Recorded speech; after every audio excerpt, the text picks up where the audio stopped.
এবার আপনাদের সঙ্গে আবার একটা নতুন ভিডিও নিয়ে এসেছি, সেটি হচ্ছে পরোটা আর আলু ভাজা। পরোটা বানানোর জন্য নিয়েছি এখানে কিছুটা আটা, মধ্যে দিয়ে দিচ্ছি অল্প লবণ। এবার এটাকে ভালোভাবে মিশিয়ে নেব। এবার অল্প অল্প জল দিয়ে এটাকে ভালো করে মেখে নেব।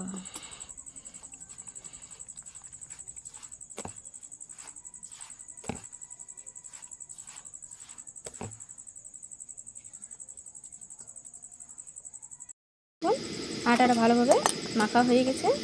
এবার এটাকে ছোট ছোট করে লই কেটে নেব। এগুলোকে এভাবে ছোট ছোট লই কেটে নেব। এই দেখুন আমি এইভাবে লই কেটে নিয়েছি। এই দেখুন এভাবে ছোট ছোট লই কাটা হয়ে গেছে। হ্যাঁ, এবার এগুলোকে আমি বেলে নেব।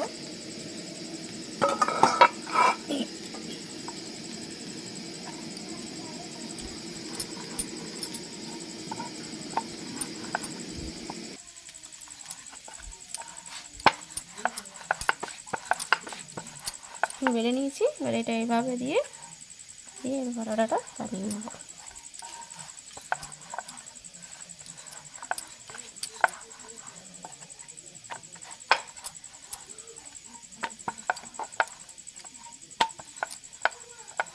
দেখুন এইভাবে পরোটাগুলো সব বেলে নেব। আমি একটা তাওয়া বসিয়ে দিয়েছি। এবার এর মধ্যে পরোটাটা দিয়ে দিলাম। পরোটাটা এইভাবে উল্টে ওকে এর মধ্যে সাদা তেল দিয়ে দেব।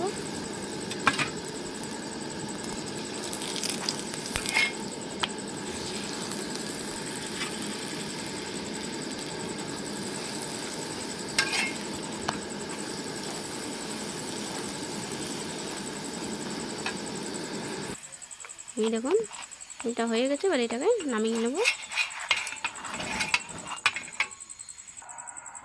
এই দেখুন এইভাবে সবগুলো বানিয়ে নিয়েছি। এই দেখুন তৈরি হয়ে গেল গরম গরম পরোটা আর সাথে আলু ভাজা। তো এইভাবে বাড়িতে বানিয়ে খাবেন। এটা ডিনার কিংবা ব্রেকফাস্ট যেটাই খাবেন সেটাই ভালো লাগবে। আর ভালো লাগলে অবশ্যই একটা লাইক কমেন্ট শেয়ার করবেন।